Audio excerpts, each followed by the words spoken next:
কুষ্টিয়ার কুমারখালীর সাহিত্য সদস্যের প্রথম প্রকাশনা মুক্ত আলো লিটল ম্যাগাজিনে প্রকাশনা উৎসব বুধবার দুপুর 12টায় অনুষ্ঠিত হয়েছে। কুমারখালীর সাংবাদিক কাঙ্গাল হরিনাথ মজুমদার স্মৃতি জাদুঘরের মিলনায়তনে আয়োজিত এই অনুষ্ঠানে উপস্থিত ছিলেন সাহিত্য, সংস্কৃতি ও রাজনীতির সঙ্গে সম্পৃক্ত বিভিন্ন শ্রেণী পেশার ব্যক্তিবর্গ।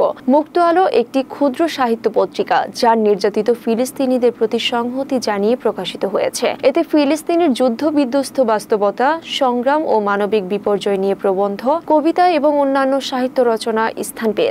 অনুষ্ঠানে সভাপতিত্ব করেন কবি রহমান আজিজ। প্রধান অতিথি হিসেবে উপস্থিত ছিলেন কুমারখালী উপজেলা বিএনপির সদস্য সচিব লুৎফর রহমান। সঞ্চালনায় ছিলেন কবি ও সাংবাদিক কাজী সাইফুল। বিশেষ অতিথি হিসেবে উপস্থিত ছিলেন কুমারখালী উপজেলা জামায়াতের নায়েবের আমির আফজাল হোসাইন, উপজেলা যুবদলের সাবেক সাধারণ সম্পাদক আতিকুর রহমান সবুজ সহ স্থানীয় কবি, সাহিত্যিক, সাংবাদিক ও সাংস্কৃতিক কর্মীরা। উৎসবে মুক্ত আলো ম্যাগাজিনের ভবিষ্যৎ প্রকাশনা ও এর লক্ষ্য উদ্দেশ্য নিয়ে আলোচনা করা হয়। আলোচকরা জানান, এটি নিয়মিত প্রকাশ করা হবে এবং সামাজিক সচেতনতা বৃদ্ধির পাশাপাশি সাহিত্য চর্চার ক্ষেত্রেও ভূমিকা রাখবে।